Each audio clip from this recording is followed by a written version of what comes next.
Northumberland Plain. Yeah, that Manx Man. God, that was that race when it last year, Peter, where we had the forecast. Yeah. That's right. And I think I had Manx Man and you had the other one, and between us and I can't remember now. Between the three of us, we had something, didn't we? Anyway, that was Look, we last year's winner. We should probably mention that we haven't touched on One Smooth Operator. I took this last year. It's up £12 though. It went off to Oz, won that Geelong Cup, then came 12th in the Melbourne Cup, I think. So yeah, it's just £12 higher. But look, it does like Newcastle. It's run here, I think, something like 15 times. Yeah, and it's only been out of the top three 12 times. It's been in the top three 12 times. It's only been out of the top three times. So, yeah, I think it's won 1, 2, 3, 4 times here. It's just the fact it is up £12 would be the slight concern. Hasn't run for getting on for sort of 4 months now as well. I think last year when it took this, it did have a run at the end of April. So, but yeah, loves the track. Second in this in 2023. I know you like that one, Emmet, up £4. It's obviously had a few problems. There's only run once since then, but came back last time and showed it. Has sort of trained on and what have you. But it's 8 now. That would be slight concern. So some of the stats. I mean, 18 of the last 23 are 6 or younger. So that's a bit of a neg for that Golden Rules and a few other ones in there. Last back-to-back winner, if we're looking at One Smooth Operator, was in 1970 something. So probably that's against One Smooth Operator as well. Draw, 19 of the last 23 have been 14 or lower. So Manx Man in 20 is a little bit of an alarm bell. In the consolation race last year, the first and second were drawn 12 and 13 out of 14, I think. They were, yeah. Same course and distance, but obviously probably less runners. But I think before that, 5 of the last 6 of the consolation have been quite low. They've been sort of 6 or lower. But yeah, last year's I think it was 12 or something. But yeah, I don't know, you obviously get a few more runners in this one, don't you? So but you can probably rule 6 or 7 out based on that stat there. Mullins had about 7 or 8 entered in this earlier in the week. He's just got 1 now, that Papiano, and Spencer's on it. Used to be Gosden, I think, as well. Got some all-weather form. I think it's 2 from 3 on the all-weather, but they were at Southall and Wolverhampton, so I don't think it's had a run at Newcastle, but a little bit of all-weather form to go on there when it was with Gosden. So, but the price has probably gone a bit now, hasn't it? 6 to 1. So look, the two that I'm sort of coming to, Who's Glen as well, we've probably just mentioned that, but that ran 5th, I think, in the Chester Cup, and that just looked a bit one pace then over 2 mile 2. I'm just not quite sure about that. So look, Duke of Oxford, you mentioned that one, Emmet, was unplaced in the Chester Cup, but it's a better horse on your weather. 6 from 16, I think, on the sand surfaces. 3rd in this last year.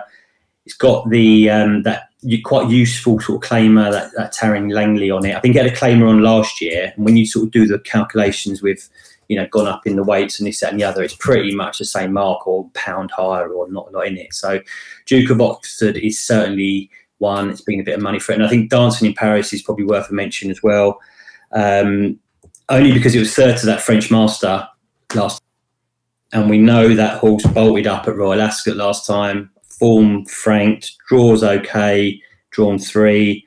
It's only up £2. So yeah, I think Dancing in Paris, Duke of Oxford for me. Andy Newton always locks in on one of my selections. Andy, fist bump, fist bump, fist bump. Boom. Are we dancing in Paris? Oh yeah, baby. He's got to defy a career high mark of 89, but as you just said, that was for a half-length defeat by French Master. And if you watch that race back, I'm not saying he should have won, because I suspect French Master would have pulled out more, but he should have been second at least. And if he gets a clear one, he probably is. Didn't get the gap that day. He's eligible to improve. Second start of a layoff, or third start of a layoff, I should say. Watch back his comeback run at Newcastle. He zooms into that race in the final 2 furlongs looking like he's going to bolt up and then just blows up towards the end. But that experience of the synthetic track at Newcastle will stand him in good stead. The winner of that race, Sam Hawkins, has won again off 88. The 3rd, Humble Spark, was 2nd off 84. The 5th, Kildare Legend, was 2nd to Stress Fee off a mark of 91. The 6th, Something, won a handicap, and Sheridan was 3rd in a Goodwood handicap. He's a consistent horse. He's a class horse. He's got brilliant form from the last day. 12 to 1. Marco Gianni. Get him there, son. Get him there. Dancing in Paris, the selection for the Will he stay, Emmet? Yeah. Yeah? I think he will.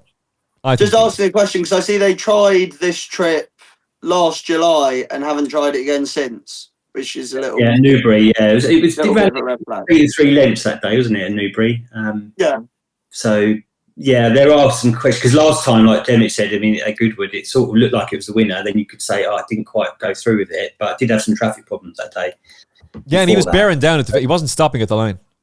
No. It's £2 for a half length defeat for French Master, make it look like he's £10 well in. Yeah. It's just the question, does he stay? But I suppose he's a good price for wondering if he's going to stay or not. He's out of an authorised mare, so he should be staying. Sure, and he's run over hurdles. Yeah. I agree. I think he's got a good chance, lads. But we have to remember, French Master, I think, was blinkered first time for Ascot, if I remember rightly. So, that might have just eked out a bit of improvement on him. But yeah, I see the point. Yeah, he has to have a chance. Yeah. Good pick, lads. Marco Gianni rides for the first time as well, whether that's a negative. No, I like that. I like Gianni. Yeah. I'm happy. I'm happy with Dancing in Paris for me. Final selections, George, for you? Yeah, it's Manxman for me. Peter? And for me as well, but I'm just worried about the draw with that jockey, but we'll take our chances. Okay, 18-1, big price. Andy?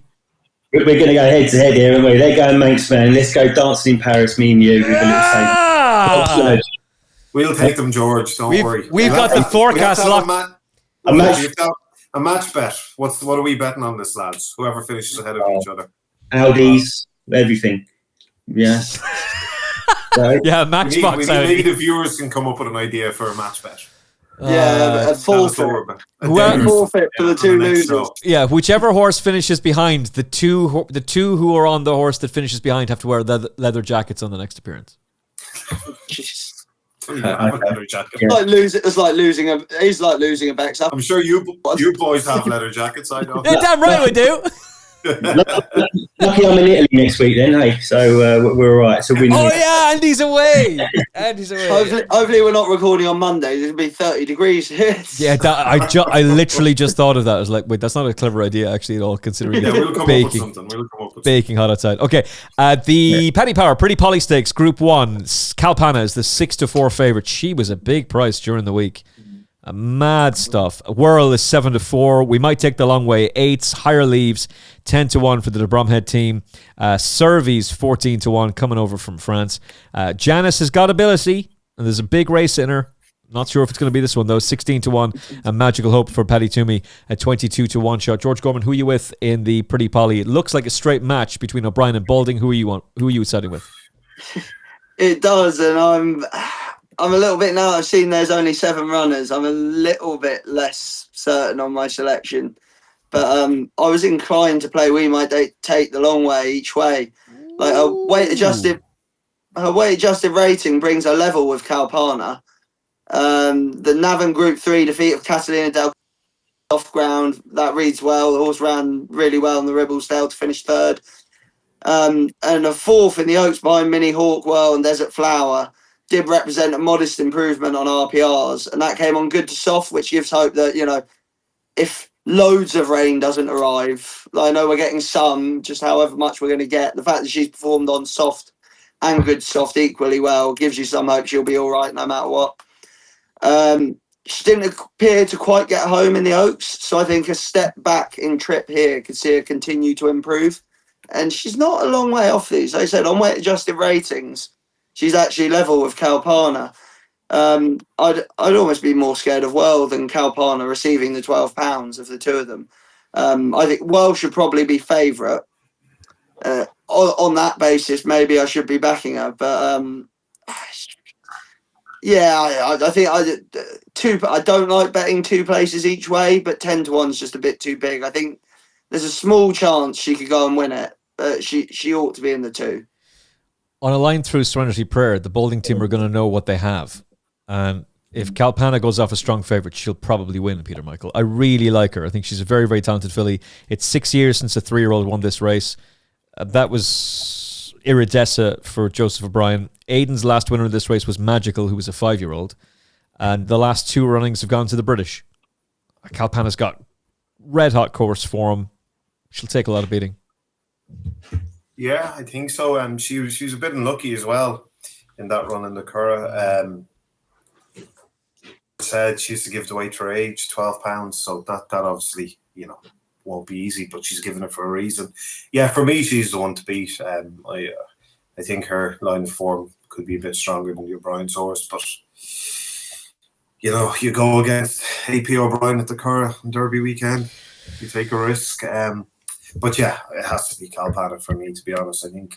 I hope. Oh yeah, well, I think she'll be too good for these. That's the way I look at it.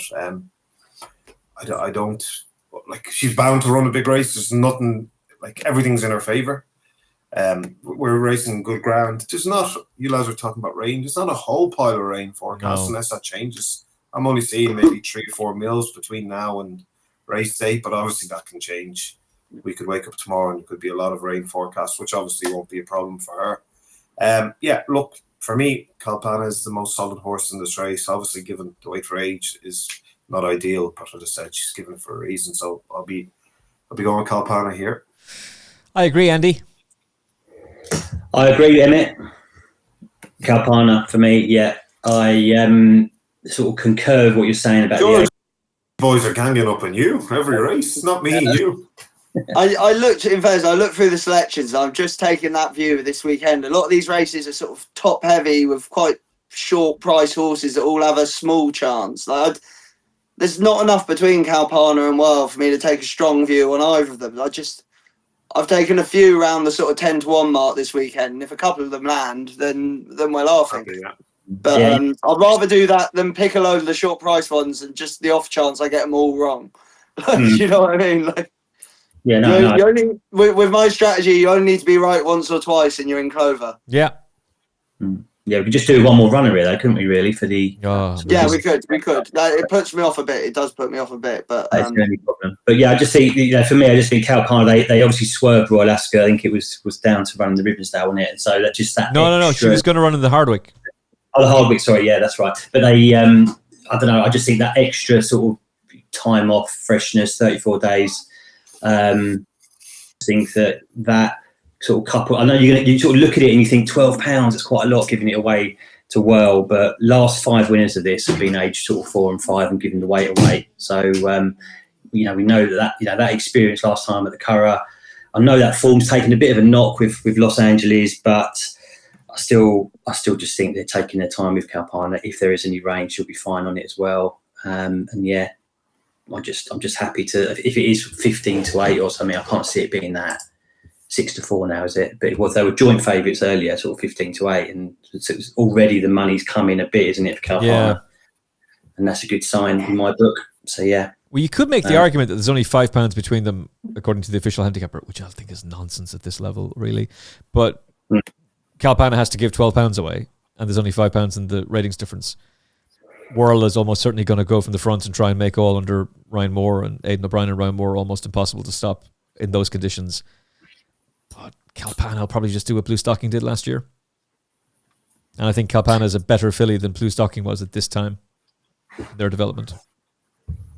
It's a big statement. Well, remember what Calpana did at Hamilton. Remember what she did in the all-weather, and we talked about both races. And the gamble there was on her, specifically at Kempton. And then she goes to Champions Day at Ascot and wins. Yeah. That's a race that Blue Stocking was beaten in. Calpana blew the field apart that day. I think Calpana is better now as a 4-year-old than Blue Stocking was this time last year. Yeah. Okay, to the feature race of the whole weekend. The Dubai Duty-Free Irish Derby, the Group 1 in Lambourne is your 5-4 on favourite to win back-to-back derbies. Ryan Moore will be on board this time around. He made all of Epsom. Can he replicate that? Will he even be asked to do that at the Curragh? You would imagine he would. Tennessee Stud is pretty short now. 10-3 is the best price I'm seeing. But a horse who is third to him, who you would imagine will be ridden handier. Green Impact, who's got top-class form as a juvenile and did win in listed company last time out, is going to be stretched out to 12 furlongs for the first time. He's by Wooden Bassett. Is that going to work? We shall see. The Wooden Bassets have been winning everything lately. Pride of Aris. Okay. That Dante form is absolute dirt. 7-1. Lazy Griff. 11s. Come on, Christoph. Come back over.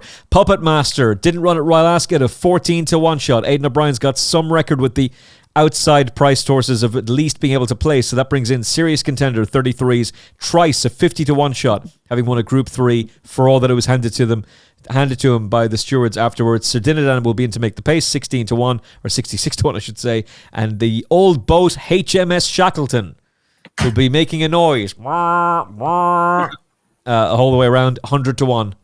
And he's got absolutely no chance, although he might place. George Gorman, who's going to win the Dubai Duty Free Irish Derby? Well, we're going to find out one way or another what the Derby form's worth, aren't we? With the first, second, and third all running here. Yeah. There's an argument of 4 to 5. You go, Lambourne very much had things his own way in the Derby.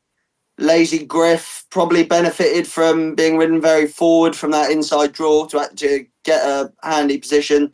Tennessee Stud broke slowly and suffered for that inside draw. Of those three, I'd say Tennessee Stud's probably maybe the value of those three. Pride of Arras, as you said, the Dante form, shocking. Puppet Master hasn't got loads to find. They should probably be much closer in price to Lambourne. Serious Contenders, probably the ride of the Ascot week that Ryan would love to have back, I'd say, maybe. Yeah. But shouldn't really be up to winning this. The one I've landed on, though, is Green Impact with the fresh form line. If I can find it here somewhere. He beat Delacroix twice as a 2-year-old. He underperformed slightly in the English Guineas, but the yards horses do tend to come on for a run and were bang out of form at the time. Put that right, winning a listed race next time, again, while the yard were very out of form. I had an interview with the jockey the other day. He seems to think that they're turning a corner now. They did have a 50-1 winner a few days ago. Interestingly, he's obviously at this point not run beyond what trip was it last time? Mile 1. Mile 1 last time. Interestingly, the Dam ran her best RPR over a mile 5.5 ground. There are no brothers and sisters to go off of. But I can see this horse taking a massive step forwards up in trip here. And seems like he's been patiently campaigned with this potentially in mind. And I don't know. I don't know about that Derby form. And I know even less about the Dante form. I can't trust that.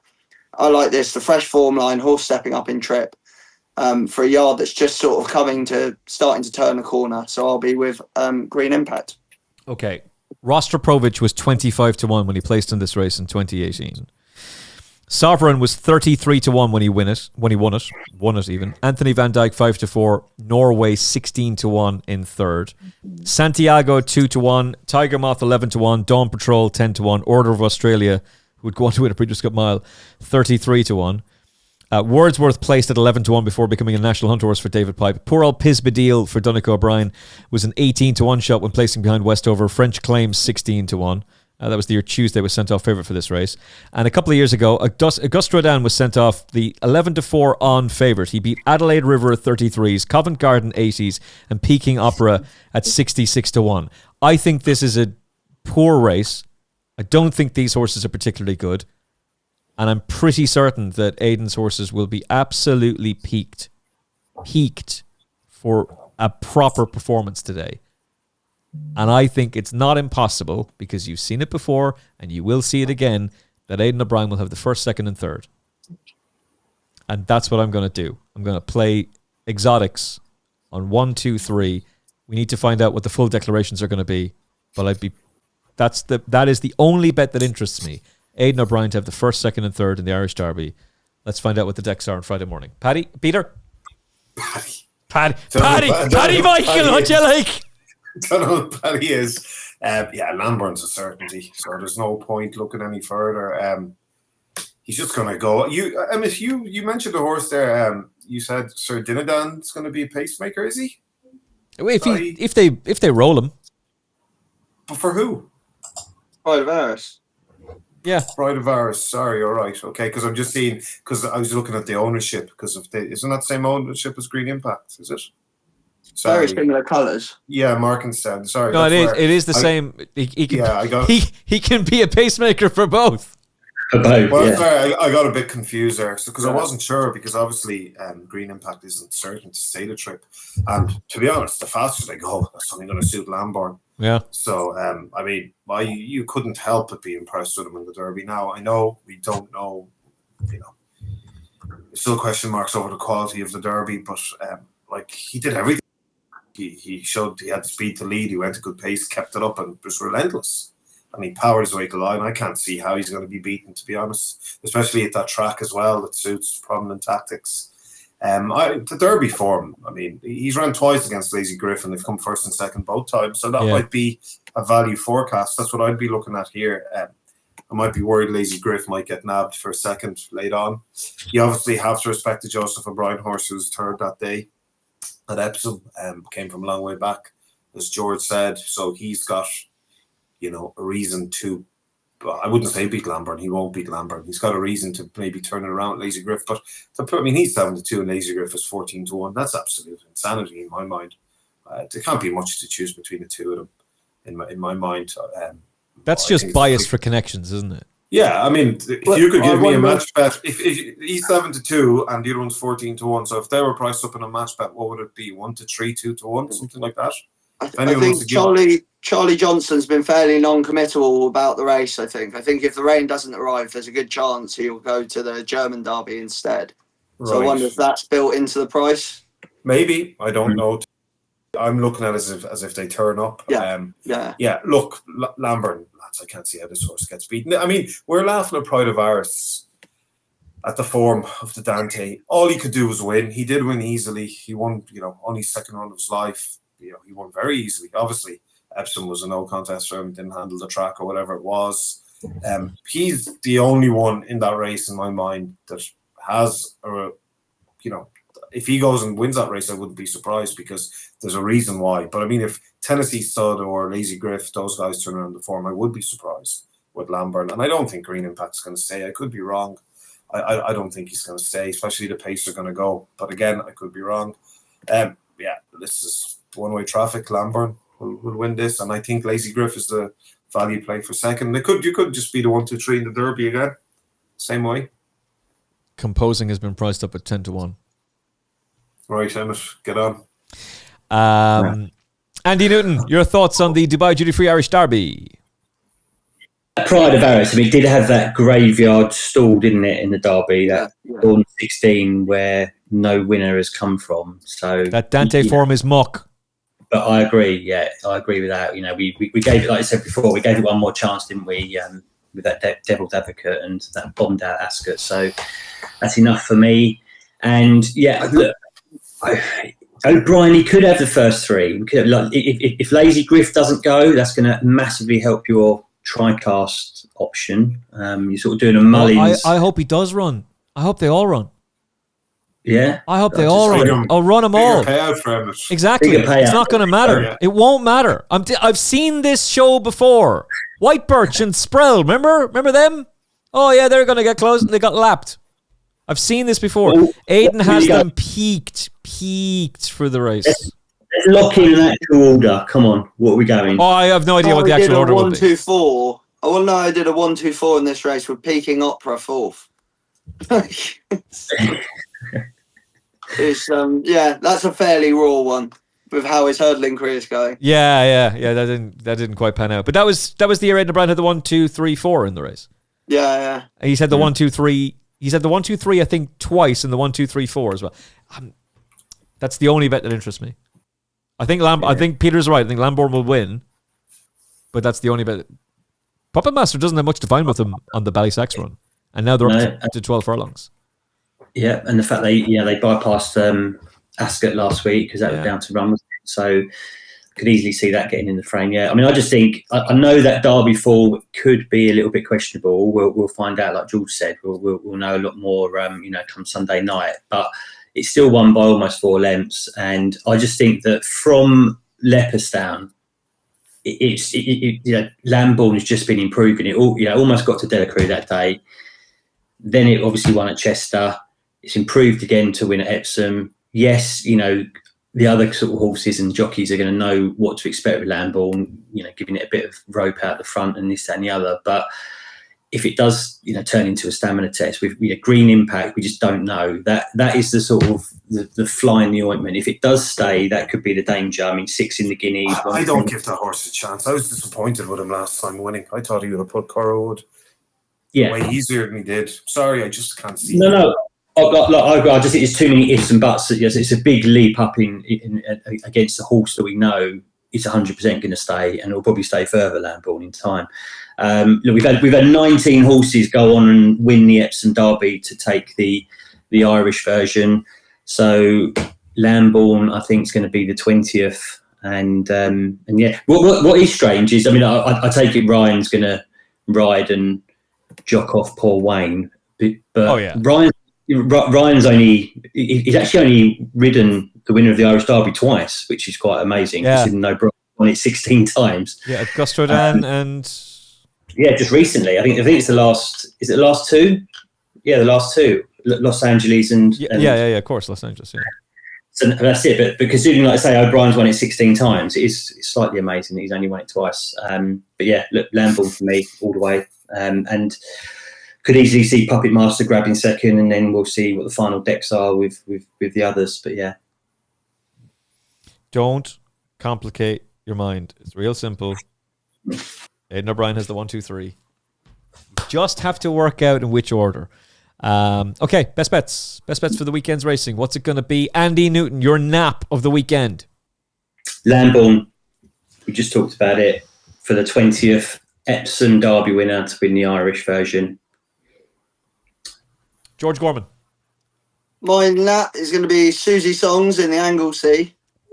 And my each way value would be Hardy Bloke in Northumberland Vars. Okay. Peter Michael. Well, I was going to go Lambourne as well, but I'll change it because it's not, can't have two people putting up an odds-on shot. We can. I'll go, no, come on. I'll go for another odds-on shot. So Lake Forest. The race I didn't even know we were covering. Lake Forest. Okay. Yeah. Okay. Hang on, so your nap is a race that we didn't even know you're covering? Yeah, but I just looked at it and I just know he's going to win that race. Love it. You could just do a rolling multiple on Aidan O'Brien's horses this weekend. Puerto Rico, Composing, Flushing Meadows, Lambourne. Could do that. I'll do an each way Lucky 63 on Diligent Harry, 210 Newcastle. Beautify in the 145 at the Curragh because she'll at least finish second and she might progress past Lady Aman, maybe. Although that's a serious horse for Gerlines. Nostrum, the system. Trust the system. Nostrum at a double figure price in the 225 York. JM Jungle, 3 o'clock York. Can't be out of the frame. Dancing in Paris, 3:15 Newcastle. Calpana, 3:30 the Curragh. And then exotic bets, tricasts. Aidan O'Brien, 1, 2, 3 in the Irish Derby. See you in Dubai. From... Go on. We don't want to be in Dubai at the moment, do we? To be fair, we don't want to be over that way. We need a new destination. See you in Barbados. Vegas, come on, yeah. Vegas is the... We can spend a couple of days in Vegas and then just chill out on the beach in Barbados for a while. Andy is absolutely right. Yeah, we're going to stay clear of the Middle East for the while being. Just for a little bit. It looks like our main man Trump has calmed things down. Jesus Christ. The peace candidate, ladies and gentlemen. The peace candidate. Dear God. Okay. Peter Michael, where can Final Furlong podcast listeners and viewers sign up to your excellent content? Still the same place. It hasn't changed. On X or Twitter, whatever we call it these days. Sorry, it's my earphone. Yeah, look. Twitter, X, P Michael Racing. If you want to get my daily tips or my certainties, one or the other, you have the options of both. Both will make you money. So come along and join the group and have some fun. Andy Newton, what have you got for us over the weekend? I've got more in-depth trends on the Northumberland plate. So at Sportscasting, I think I've whacked them on X. So you can whittle down the runners there. And I've looked ahead a little bit to the Eclipse as well. Some trends and stuff going on there. I know that's next week. But I'm flying off to Italy on Saturday. So I'm going to leave you boys to it next week. So, yeah. He's going to be balling in the Amalfi Coast with all that cash money won from the weekend as well, which is going to be pretty nice for Andy Newton. Out of interest, does Delacroix come out well for the trends? Yeah, it was okay. I think O'Brien's won it 8 times from memory, and he's the winning most trainer in it. So yeah, and to be honest, I mean, if the Godolphin horse goes, it looks like it will, then that was pretty much ticking everything, to be honest with you. But we haven't had many. Does Omnisman go? Nah, or I think it's not going to go. I don't know. It's favourite at the moment, so I don't know. We'll see. It might. Look, we're 10 days out. We don't know who's going at the moment, do we? If the Gosdens roll the big dice with him, that's a bull call. Well, hopefully, but yeah. Sorry, Andy. What you mean there is the highest rated horse in the world? Well, I mean, it's mad that the horse that beat it in the Brigadier Gerard at Sandown has just been sort of, overlooked a little bit, isn't it? That's really? Some load of that. What a load of bollocks. Let's be completely honest with you. That is absolute bollocks. The highest rated horse in the world. Get the yeah. It's Mostadaf all over again. It's just absolute nonsense. A mark of 117. George Gorman, are you back with us on Monday? I certainly can be. Yeah, I'll be back on Monday. Yeah, I haven't got any articles or anything out. If anyone would like to employ me to do so, it'd be fantastic. You should be. I don't really want to get a job in insurance. So if anyone out there wants any help with tipping, writing articles or anything like that, I was a 3-year journalism student, so my writing's pretty decent. Cheltenham, we had a level 6 profit of £45 in a year where all the favourites got beat. Yeah. And we've just come out of Ascot with a level 6 profit of £59 something, nearly £60. So yeah, I can pick a winner. Just if anyone wants to pay me to do so, that'd be fantastic. Anyone who listens to the Final Furlong podcast knows you can pick a winner as well, George. And he can ride them as well. Yeah. At George the ones I ride are much shorter prices than the ones I tip. Which is the smart way of doing things. At George F. Gorman on social media, on X. You should be reaching out to him if you're looking for somebody to be writing articles for you, Andy. Right, that's it from George Gorman, Peter Michael, Andy Newton, and me, Emmet Kennedy. Thank you for listening and watching this episode of the Final Furlong podcast. Should have asked you this. Damn it. We gave you the entire episode for free, and I never asked you to hit the like button. You've got the little message on screen, and I'm sure that you took action as soon as you saw that. I went, of course we have to like this episode. The amount of people who watch this content for free and don't hit the subscribe button and don't hit the like button, it's rude. It's actually rude. You're not a rude person. There's no way you're rude. You've definitely hit the like button, haven't you? And you've definitely hit the subscribe button. Of course you have. Especially with all these winners coming your way. From George Gorman, Peter Michael, Andy Newton, and me, Emmet Kennedy. Thank you for watching. Thank you for listening. Look after yourself and each other. Have a great weekend. We'll talk to you Monday. God bless. In horse racing, every furlong matters and every episode counts. So stay ahead of the field by hitting subscribe to the Final Furlong podcast on YouTube, Apple Podcasts, Spotify, and all major podcast platforms. It's free and it gets you one step closer to the winner's enclosure. Subscribe to the Final Furlong podcast and join us on the gravy train.